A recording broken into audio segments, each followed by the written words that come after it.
did CrossFit come about for you? 2000, let's see here. I started to watch CrossFit stuff in like '09, '10, like Annie days, like Okay. early Annie days. Yeah. Okay. I just managed to catch, I mean, like at my parents' home, some sort of like documentary stuff about Annie and early games and Hmm. something with her over in Iceland. And it was all just like, that's so cool. That's so crazy. So I actually started paying attention to the sport many years before I started attending a CrossFit gym. And in 2016 is whenever I started to go to a CrossFit affiliate. And that was the same song and dance as you see throughout my life of seeing these people that have a quality of life that I want and not understanding Yep. anything about it, but knowing I Yeah. want it. And then so I joined that CrossFit gym as a way to try to be like them. Like they were fit, and I wanted to be fit. And so I was scared. I actually attempted to join that gym in 2013, lasted a few weeks, maybe twice a week. I would drive around the block and drive home. And then yeah, I couldn't do it. It was so intimidating. They were athletes and they belonged there is how I Yeah. saw it. Hmm. And I had never played a sport, didn't know how to do an air squat. And so I just felt such like I have no idea what I'm doing here. I'm going to get hurt. This is scary, whatever. And then a few years later, I went back and was like, no, you can do this. And then I spent the next few years being really bad at CrossFit, but I kept showing up. Yeah. So were you drinking the Kool-Aid like the second time around, like immediately? I like to say like it was slow and steady for me actually. I think Okay. for the Okay. first year I was also a bartender bar manager by this time. So Hmm. my like I'm living separate lives in a way.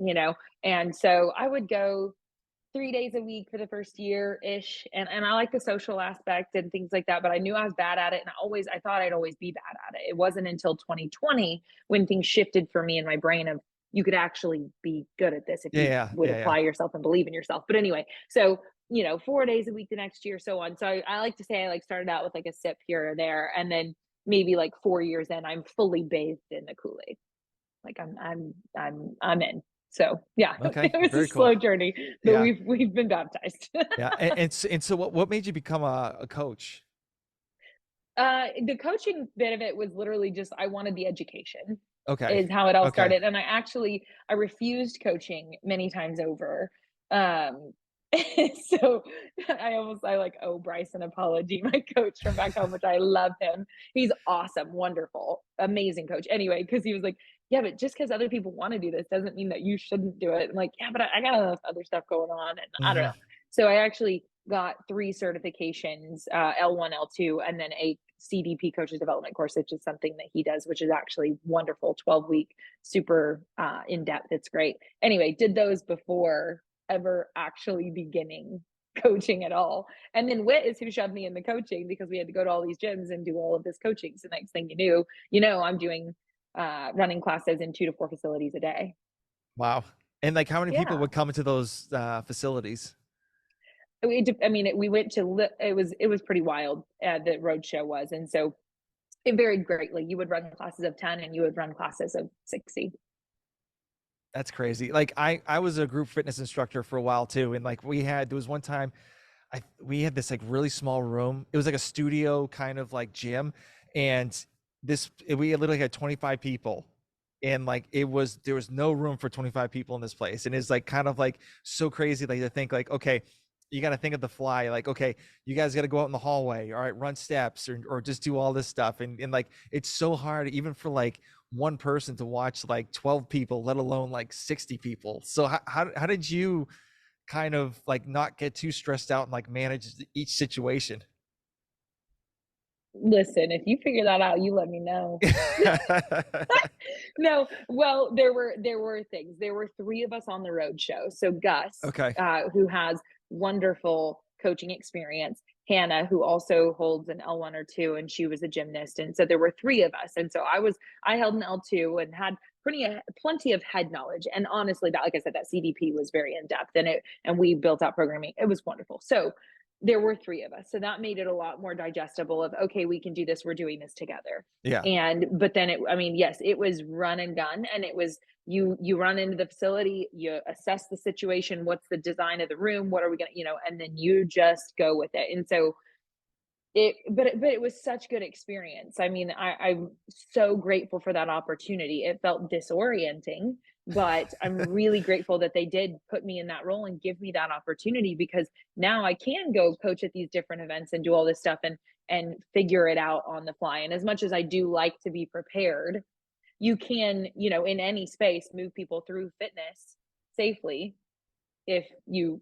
just have the right tools. Yeah. So how So, does you have a very bright personality from like what I've seen on your like social media podcasts and thank all you. that stuff, and like it was like, you're very out there. So how does like that your personality kind of go over to coaching group classes? Does it like how do you promote yourself like through, coaching?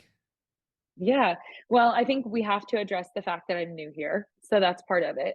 Like it is March 2023, and I did not even start coaching really until like a year ago. Yeah. So I'm still really new with that.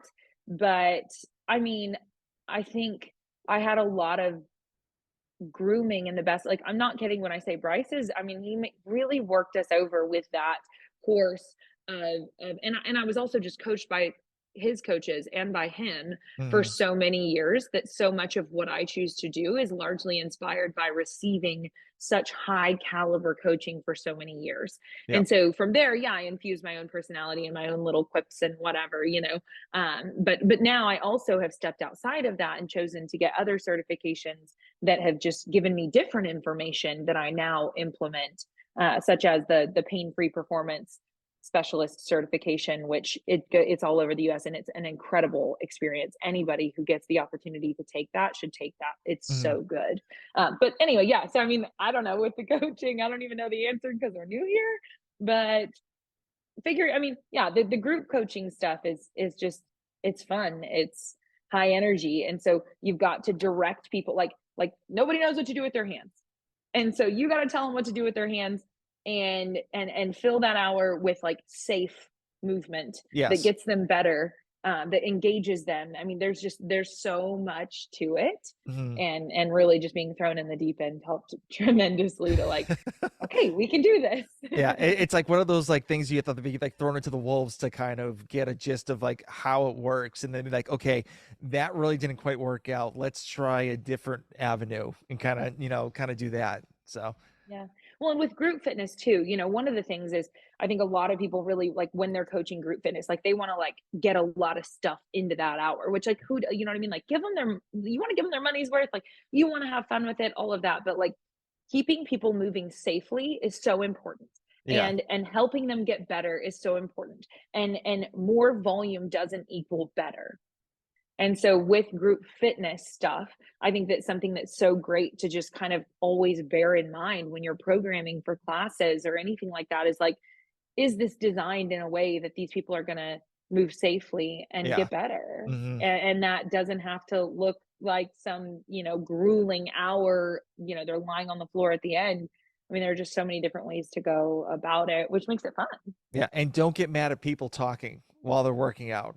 Yeah. That's Yeah. another thing. Like I used to get so pissed when people were talking. They were like just like socializing. I'm like, you're not working hard enough. Keep it going. And then I'm like, yeah, but you got to realize like this is kind of their free time away from Hmm.